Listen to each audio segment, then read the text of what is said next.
já teve um desses relacionamentos ioiô? Sabe, desses que ficam um eterno vai e volta, e a gente tenta, engata, desengata. Eu tive uma relação assim, que eu namorei um cara há 2 anos, e depois eu fiquei mais 2 anos nesse ioiô, sabe, assim, nessas idas e vindas. E é muito desgastante, muito angustiante. Essa linha desse ioiô, né, que vai e volta, e que vai aí enrolando a gente, talvez esteja muito mais para uma linha de pipa, cheia de cerol, do que para uma linha de ioiô. A gente se machuca com essa linha, né? Acho que a gente vai ficando mais sensível e ela vai marcando a gente, né? E ao mesmo tempo você tá viciado naquele amor, naquela dinâmica, nesse misto de esperança e desesperança e medo e desamparo e solidão. Não sei se para vocês foi assim, mas assim, essa minha relação ioiô foi com um cara que eu amei muito. E assim, era um namoro muito intenso. Todo o amor, toda a paixão também tinha todo o lado das brigas e do desrespeito, e acho que era uma relação bem tóxica, mas que era muito forte. E a gente se amava pra caramba, e é tipo o amor kryptonita, que eu falei no outro vídeo que eu vou colocar aqui. E eu acho que essa sensação do tipo, nossa, é um amor muito forte, é o que impulsiona esse jogo do ioiô, e é a primeira coisa que a gente tem que tomar cuidado, sabe? Porque eu acho que assim, se o amor é muito forte, mas ele também é carregado de dor, a gente vai ter que saber ir embora, ainda amando, e vai doer pra caramba, mas é que acho que talvez o doer do ir embora doa menos do que todo o desgaste dessa relação que vai e volta. A gente não deu tempo das pessoas mudarem, das mágoas passarem, da gente digerir as últimas brigas.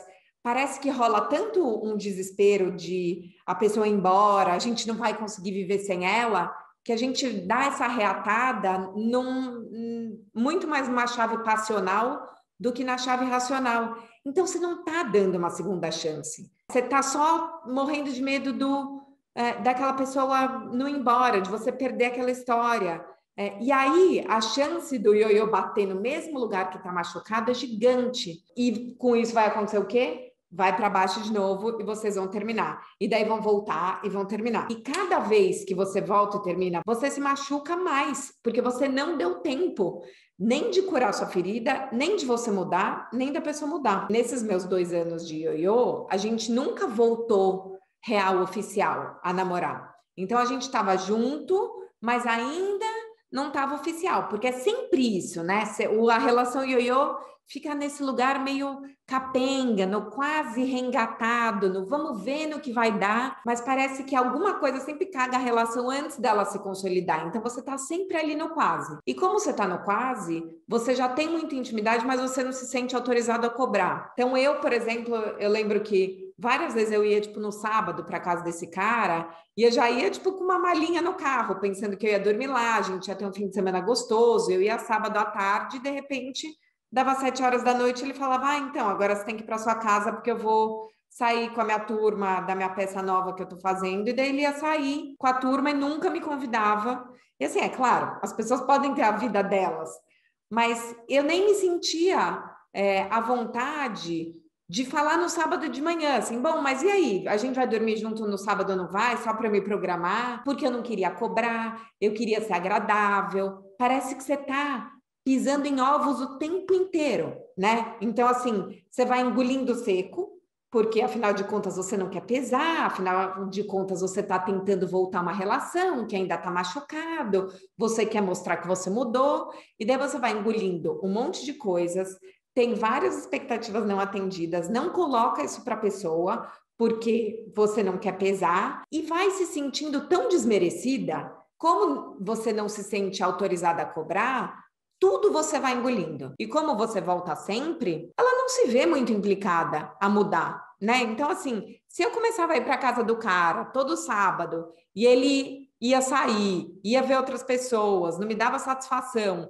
e eu ficava quieta, que urgência esse cara tinha de sentar comigo e conversar sobre o que a gente estava construindo, sobre as coisas que iam mudar? Nenhuma. E eu não posso dizer que a culpa é dele, porque eu também não me coloquei. Era tanto medo de desagradar aquela relação e de colocar tudo a perder, que eu ficava nesse pisar em ovos E aí o respeito vai indo embora. Um vai desrespeitando o outro, porque a gente começa a entrar numa dinâmica tóxica também de, esse cara foi sacana comigo, eu vou ser sacana também. E como você não tá junto oficialmente, você não pode cobrar. Então, eu lembro uma vez que eu fui num restaurante, eu era atriz, o cara era ator também, tinha um desses restaurantes de permuta, que ia todo mundo depois da peça, e era um dia assim, que eu tava saindo com meus amigos, feliz e contente. E de repente eu chego no restaurante e ele tá numa mesa com todos os amigos novos da peça nova, que ele tinha me apresentado uma semana antes, eu tava toda feliz, achando que era um próximo passo. Ele tava nessa mesa com uma outra mulher, ficando com uma outra mulher. E a gente não tava namorando, de novo, oficialmente. A gente tava enrolado nesse ioiô, então eu não podia cobrar. Só que, cara, eu me senti tão mal, assim, tão desrespeitada, o que eu tô fazendo da minha vida, a que eu tô me prestando. E é muito ruim, porque você fala, cara, não acredito que essa pessoa tá vivendo outros romances e eu tô aqui parada. Que fica esse lugar assim, como você ainda tá envolvida e tá esperando que a pessoa vá voltar, você não se abre de verdade para o amor. Então, nos períodos que você está separada, você pode até tentar sair com alguém, abrir o aplicativo, pedir para ser apresentada, mas você não está emocionalmente disponível. Então, você vai no date. O date é mais ou menos, isso só reforça a sua sensação de que você nunca vai amar alguém como você ama aquela pessoa e te dá um medo gigante, porque você acha que ela vai sim se apaixonar por outras pessoas, porque ela está totalmente aberta, e você está enrolada sozinha nesse nó. É difícil, porque acho que é um auto-boicote, um auto-engano, que a gente acha que está aberto para outras pessoas, mas não está se apaixonando, mas na verdade você não está aberta, porque você ainda está esperando aquela história voltar, porque vocês sempre voltam. Tem essa dinâmica, não, tudo bem, a gente fica uns 3 meses separado e de repente reata. E parece que um vai levando o outro menos a sério.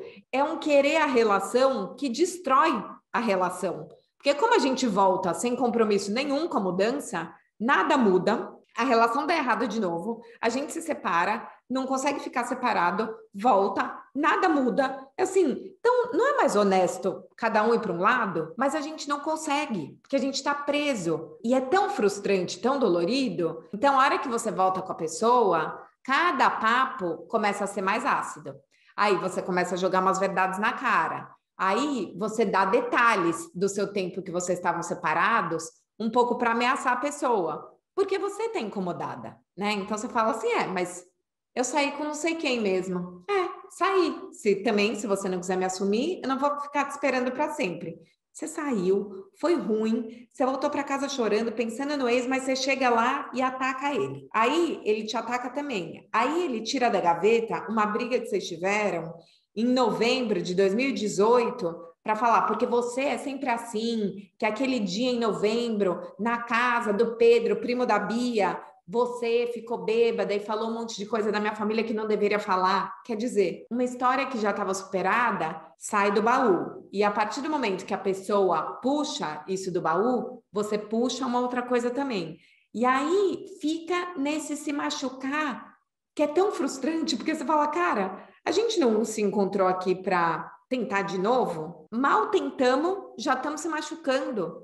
O que é isso que a gente está fazendo? É um jogo perverso, porque tem um outro risco que acontece muito nessas dinâmicas do ioiô, que é assim, ao mesmo tempo que a gente se alfineta muito, a gente também cria ilusões e falsos projetos de que as coisas vão mudar. Então, assim, quem nunca já virou pro ex nessa coisa ioiô e fala assim, não, mas então vamos morar junto, não, mas vamos casar, não, mas vamos ter um filho. E assim, é um plano, o perverso da relação ioiô é assim, é um plano que é uma coisa externa para tentar consertar uma relação interna que está toda errada e que ele nunca se concretiza porque você briga antes da história dar certo. E daí a pessoa joga na sua cara, fala, tá vendo? Eu queria morar com você, mas mais uma vez a gente brigou de novo porque você é uma ciumenta louca, não sei o que lá. E eu nem sei se a pessoa queria morar com você, eu nem sei se você queria morar com ela, mas toda volta tem essa ilusão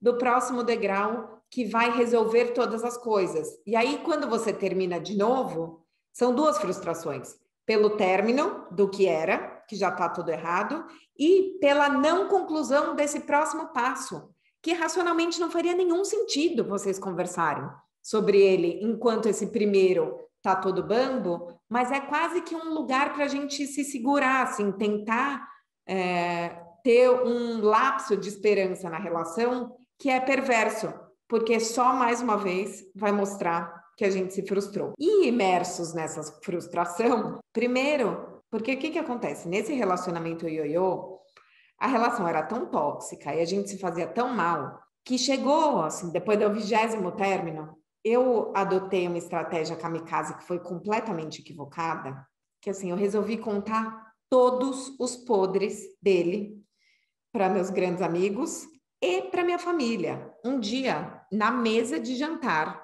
da minha avó, que tinha 90 e tantos anos, eu solto assim, no meio de um jantar de família. E o fulano que tá se drogando? Meus primos olharam para mim e falaram, você é louca. Tipo, o que você tá falando para vovó? Que seu ex-namorado se droga? E acho que internamente eu tava num lugar do tipo, não, é porque se eu fraquejar e quiser voltar, essas pessoas vão me segurar. Mas aonde a gente se ferra todo? Porque você fraqueja, volta, e as pessoas te olham feio, com razão, porque afinal de contas, você contou todos os podres, elas vivenciaram, te deram colo 300 vezes, e você fica mega envergonhado. Tipo, passou 2 meses, eu fui fazer uma endoscopia, minha avó foi me levar, e daí o cara apareceu na minha casa. Minha avó quase caiu para trás. Você fica com vergonha de contar para seus amigos que mais uma vez você saiu com a pessoa, aí você mente. Não dá certo de novo, você não tem para quem pedir colo. Tá mais sensível, mas você fica com vergonha de pedir colo porque de novo você achou que ia ser diferente e não foi. E é muito desempoderador, porque daí você vai enfraquecendo a sua rede de afeto que te ampara, que deveriam ser pessoas próximas para segurar sua onda nesses momentos, acabam ficando mais distante porque você se sente julgado por todos e não compreendido por todos, como se assim ninguém entende essa intensidade do meu amor e que eu não estou conseguindo, e esse meu vício em tentar fazer uma história acontecer. E acho que para além dos nossos amigos, você começa a encrencar com todos os amigos, não todos, mas muitos amigos da pessoa. Igual tem os seus amigos que estão falando para você que você não devia voltar com fulano, que ele te trata mal. Você já meio que começa a sacar ou a ficar inventando na tua cabeça quais são os amigos dele ou dela que falam mal de você. Aí você encontra eles e você já vai meio armadinha, porque você já pensa, aquele ali não foi tão simpático comigo hoje, aposto que é dos que fala que a gente não tinha que voltar. E aí, quando você vai um pouco para esse meio social do cara, você já vai incomodada, assim, você já vai um lugar que era super gostoso para você, já fica meio tenso. E para além de você pensar nas pessoas que querem que você termine, também tem os amigos e amigas que apresentaram pessoas para ele quando vocês estavam separados, né? Por exemplo, esse meu ex-namorado tinha uma amiga que apresentou a prima, e eles ficaram um tempo. Eu odiava essa menina, coitada, não tem nada a ver. O cara estava solteiro, a prima estava solteira, ela apresentou, eles saíram. Mas eu tinha um ódio, e eles eram muito amigos, e quando a gente namorava, eu amava ela. Mas desde que ela apresentou a prima, eu peguei um ranço, e você fica naquele ranço sozinha, porque você não pode falar pro ex atual ioiô, que você quer parecer legal, mas você tá com raiva, você acha que a próxima briga que vocês tiverem, ela vai falar para ele ligar para a prima, e aí você fica com a sua frustração, com a sua solidão e ainda com o fantasma da amiga, da prima, e sem poder ligar para suas amigas, para sua avó, porque você nem tá contando. Você fala que você vai dormir e vai ver o ex-atual escondido, como se você fosse uma criminosa, né? E eu acho que isso traz também uma sensação que para mim era uma dor gigante. Você fica feliz, porque mais uma vez vocês estão tentando, mas você se sente sempre na corda bamba. Parece que a pessoa pode te jogar fora a qualquer momento. Parece que você é descartável, porque a última vez que vocês tentaram, vocês ficaram 2 semanas e ele desapareceu por 3 meses. Meio que você fica, sabe assim, eu sentia, sabe aquelas placas de obra? Estamos há tantos dias sem acidentes? Eu sentia que a minha relação era assim. Estamos há tantos dias sem briga. E tá todo mundo sensível. Você tá à flor da pele, o cara tá à flor da pele. Todas essas dores estão se acumulando. Então parece que você não consegue nem relaxar. Eu fiquei pirando numa imagem que eu acho que faz sentido, que é quase como se fosse assim: se você mora num prédio e de repente fala assim, olha, minha querida, você tem que sair desse prédio porque ele está condenado, este prédio vai ruir, esse teto pode desabar, é melhor você sair daqui para esse teto não cair na tua cabeça. E você vira e fala o quê? Não, eu moro aqui. Essa é minha casa. É aqui que eu me sinto acolhida. Não sairei dessa casa. E aí o prédio ali tremelicando, todo mundo já foi embora e você tá lá. Mas você consegue dormir? Você se sente acolhida? Óbvio que não, porque você sabe que o teto pode desabar a qualquer momento. Então você já tá sem seus amigos, você tá se sentindo sozinha, você tá se sentindo um lixo, ameaçada pela prima, e você não se sente mais confortável com a pessoa, como você se sentia antes. E é sempre esse lugar onde a coisa se perdeu, onde a coisa se perdeu. A gente precisa reconstruir. Só que a cada briga e a cada término é mais uma coisa que você destruiu que você vai ter que reconstruir. Quer dizer, o acúmulo de dores, de discussões, de grosserias, de coisas que deram errado, só cresce. Aquele restaurante que você adorava, foi a 10ª vez que vocês terminaram, vocês tiveram uma briga lá, não é mais legal ir. Aquele vestido que você amou e parcelou em 12 vezes e usou para ir para a casa dele para fazer uma surpresa, você não põe mais, porque você chegou lá, ele estava com outra mulher lá, afinal de contas, vocês não estavam juntos. Quer dizer, é menos um lugar para ir, menos uma música para ouvir, menos uma roupa para usar. Acho que a gente vai meio que manchando tudo que foi símbolo de afeto da relação com dor, sabe? E vai criando um almanaque gigante dessas dores e carregando isso. E vai, não sei, vai amargando a relação, né? E é tão doído porque cada uma dessas coisas vai meio que, sei lá, esvaziando as lindezas da história e crescendo os machucados. Mas parece que, perversamente, quanto mais machucado a gente tá, ao invés da gente sair e se curar e pedir ajuda na terapia, nos amigos, a gente acha que aquela pessoa é a única pessoa que pode nos salvar e pode curar aquela dor. Só que cada vez que a gente se encontra, a gente se machuca mais. E aí a gente tá, mas não tá tentando resolver os problemas. Porque no fim, a dinâmica já se estabeleceu, né? Que eu falei no começo do vídeo. Tem um lugar do Me Engana que eu gosto, do vamos fazer diferente, do nunca mais vou voltar, hein? Você sabe que a pessoa vai voltar. Então você também não leva ela tão a sério. Você não põe o ponto final, porque você sabe que dali a 3 meses ela vai tocar na tua porta, que ela vai tomar um vinho a mais e vai te ligar. Então a gente começa a não se levar a sério, nem a pessoa, nem a gente mesmo, né? Você fala para o outro já desacreditada. E isso é de um desempoderamento gigante. E acho que vai, essa coisa do amargor que eu falei, eu fico pensando que me batia um desamor e uma descrença no mundo, em mim, assim, você é descrente de você, porque você fala, cara, eu não consigo sair daqui. Eu não consigo mudar nessa relação. Eu não consigo fazer com que essa pessoa me escute. Eu não consigo amar outra pessoa. Você também não acredita que ela vai mudar, né? Parece que é um dia da marmota ali, um eterno repeat. E cada vez que mais uma vez vocês vão e voltam e nada muda, mais paralisada, mais machucada eu ficava e com a autoestima mais baixa. Porque acho que eu ia me sentindo um lixo, um lixo, um lixo, e daí realmente aquela é a única pessoa que pode te salvar.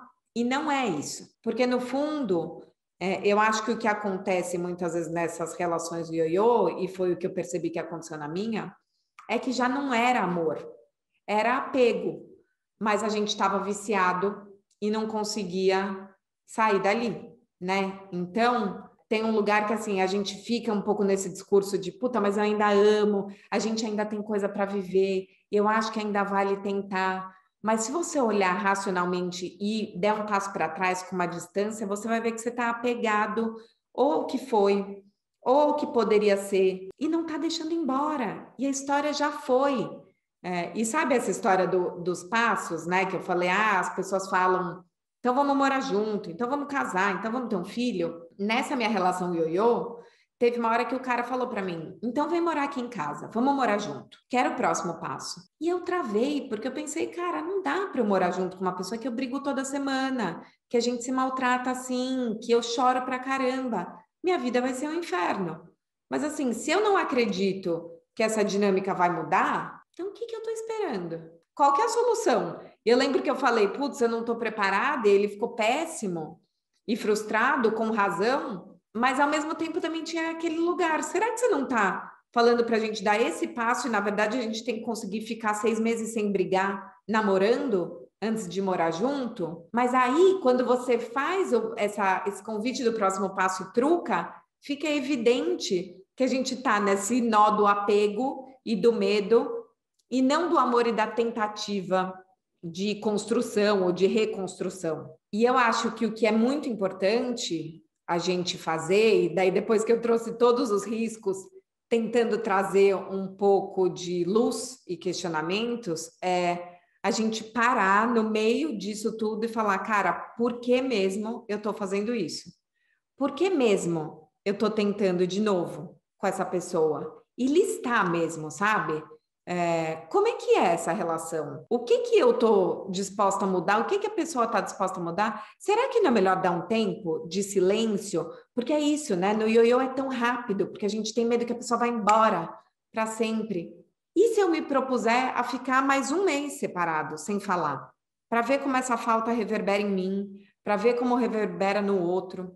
Para mim, essa relação ioiô só terminou porque teve a história da Luana Piovani, que eu vou pôr o link aqui, que numa dessas idas e vindas, ele ficou com a Luana Piovani, gente. E daí eu pensei, meu Deus, eu morria de medo de abrir. Isso faz muitos anos, tá? Depois vocês vejam o vídeo que tem eu contando, eu e a Luana contando dessa história. Eu passei, meses sem abrir revista, site, com medo de ver foto deles casando. E hoje eu agradeço muito. E no fim, hoje, né? Depois, quando eu contei essa história para ela, eu fui saber que eles ficaram uma vez só e eu fantasiando que os caras iam casar. Mas acho que se não tivesse tido esse evento externo, eu ia ter continuado nesse looping com esse cara por muito tempo. Porque eu não conseguia sair, porque eu estava viciada nele. E é muito importante a gente fazer um esforço, porque é um vício mesmo. Tem até um vídeo que eu falo sobre como, quando a gente ama e está apaixonado, isso tem um efeito de drogas. Eu acho que essas relações ioiôs são bem tóxicas e ficam bem nesse lugar. Mas acho que a gente tem que parar ali e entender o quanto que o medo não está tomando a gente. Pelo menos para mim, eu percebi que o medo estava me tomando muito. O medo de perder algo que já foi. O medo da pessoa seguir e eu ficar. O medo do desconhecido. E esse medo também de doer todo dia. Porque eu não sei as relações de vocês, mas as minhas ioiôs eram muito doídas. Então, ao mesmo tempo que dava medo de ficar sem a pessoa, também me dava um medo de viver esse inferno para sempre. E a gente merece outros amores. A gente merece se reinventar. E, nossa, só de falar dá um negócio, sabe? Assim, é difícil, porque quando você está sensível, você acha que você não vai dar conta, você acha que você não vai conseguir, mas você vai.